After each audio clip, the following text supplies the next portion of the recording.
Yo, good morning mga boss. For today's kasikas ay pupunta tayo sa Litid na kung saan tinatawag nilang Little Boracay dito sa Manalungon.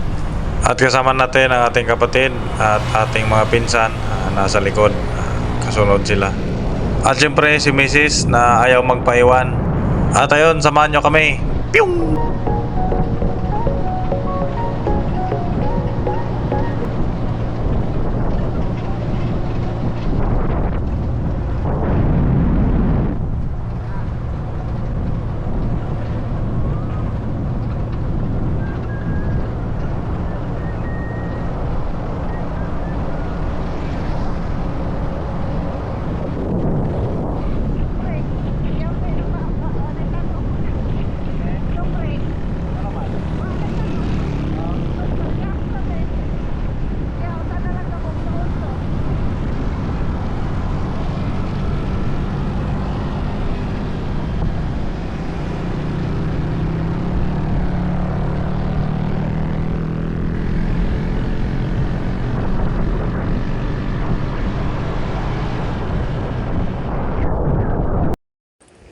At ayun na nga mga boss, nandito na tayo sa Litid kung saan dito tayo maliligo ngayon. Ito po yung tinatawag nila na Little Boracay at matatagpuan dito sa Nagbalayi.